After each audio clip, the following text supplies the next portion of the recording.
Hi everyone. Today I'd like to talk a little bit about a process called visualization. Now, you might have heard of this term, and a lot of us probably have, but we're not quite sure what it means or how to use it. And I'd say it's one of the best, if not the best thing that you can do if you're looking to accomplish your goals. It's getting to that time of year where a lot of us might have had New Year's resolutions, but we've seen them fall by the wayside for whatever reason or another. And this is a really good technique that you can use to get them back on track.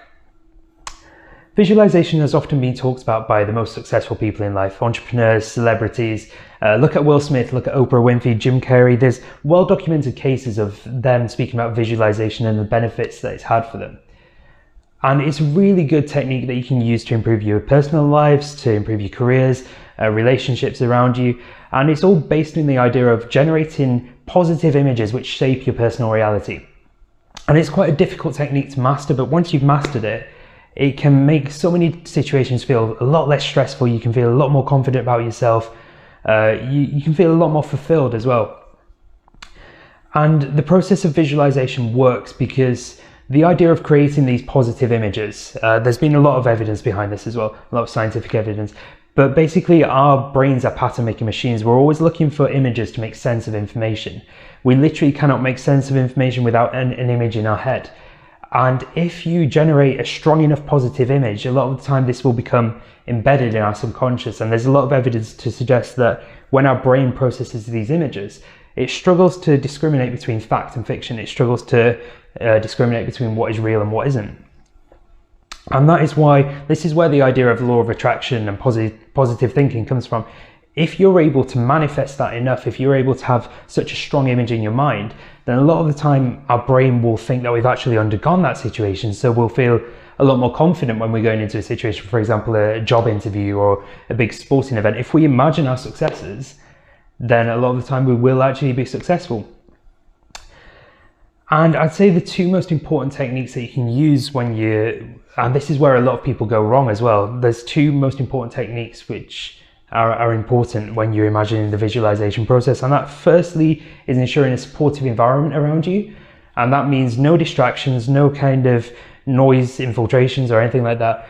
You're just making sure that you're free from distraction and you feel comfortable as well, because visualization, it's a very intense process. It generates a lot of brain processing power, and the more attention you can give to it, the more realistic those images are going to be.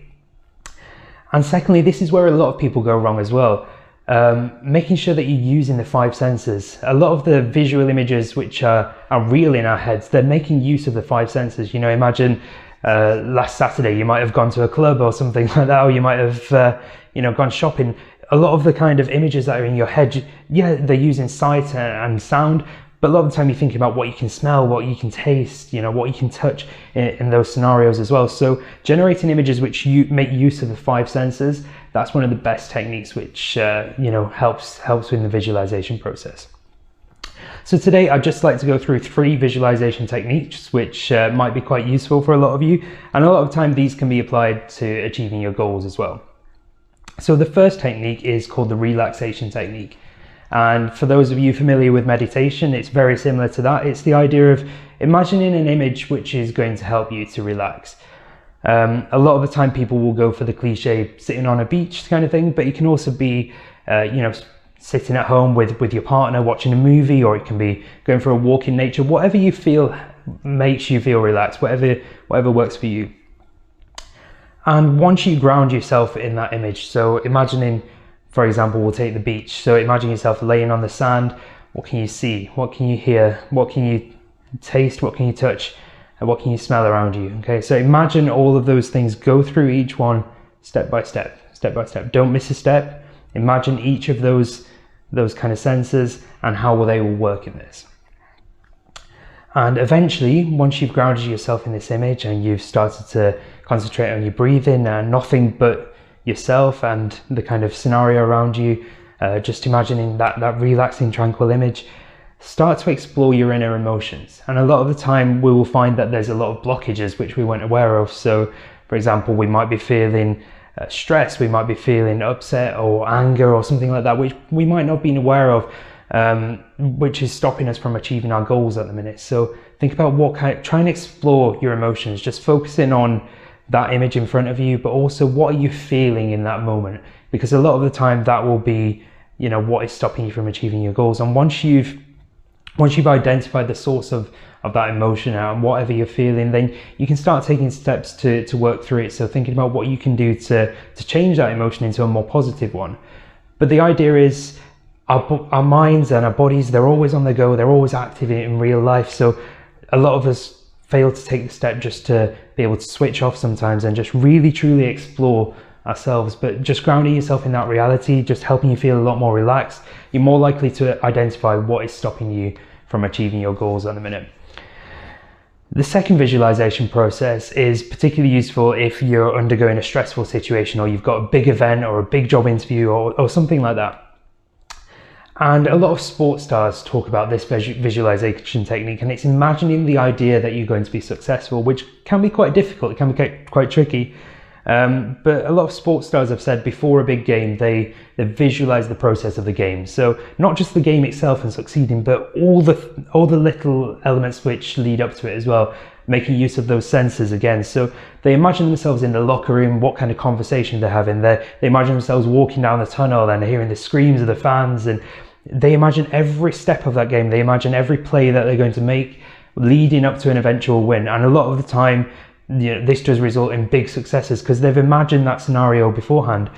But for a lot of us, that might be something as simple as a job interview that's coming up, which can be quite a stressful situation for a lot of us. And we might say that we're nervous because we're scared about what questions the interviewer is going to ask us. And a lot of the time we'll just focus on frantically writing a list of questions and scripted answers. But what's important is your confidence going into that situation. It's not always about how you answer, but the confidence behind it. So imagine yourself sitting down at that job interview, imagine yourself taking a sip of water, again, making as much use of the 5 senses as you can. Imagine yourself striking up a conversation with the interviewer and what questions they're asking you, and imagine yourself smashing each and every question. You don't hesitate, you don't pause, you're just going into that with a full confidence that you're going to be able to succeed.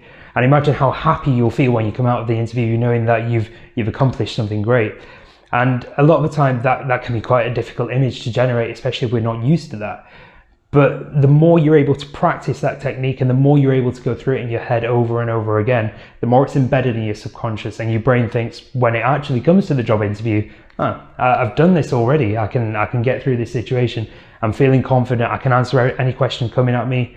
And a lot of the time that can lead to good success as well.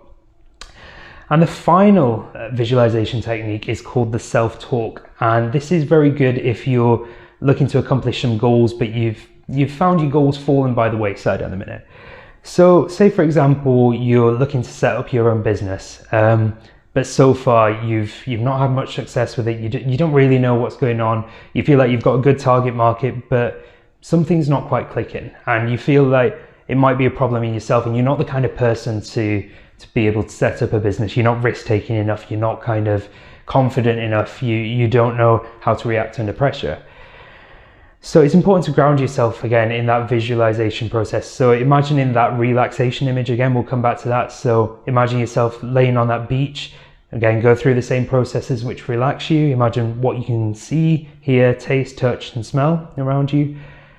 But eventually start to focus on what talk you are giving to yourself. So when you feel comfortable, start to ask yourself why you haven't succeeded so far, and literally imagine the words written in the sky coming out to you. So you might say to yourself, I'm not risk-taking enough, I am not a good decision maker. Imagine the writing in the sky.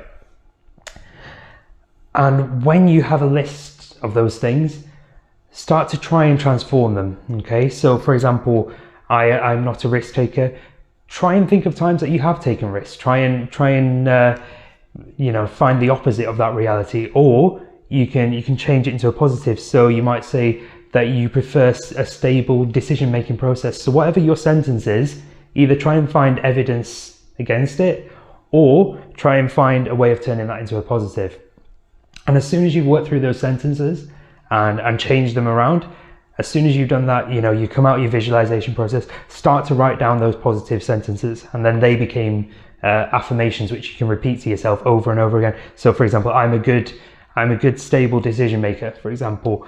Looking at ways to write that down and keep repeating that to yourself every day. Look at your list of affirmations and repeat them to yourself over and over again. And a lot of the time as well, that's the case of transforming a negative into a positive. And again, it leads to more successful decision making. Okay, so I hope that video was useful. Has anyone ever used the process of visualization? Let me know in the comments below. Let me know if any of these techniques work from you. I'd love to hear from some of you. All right, thank you very much, and I'll see you all later.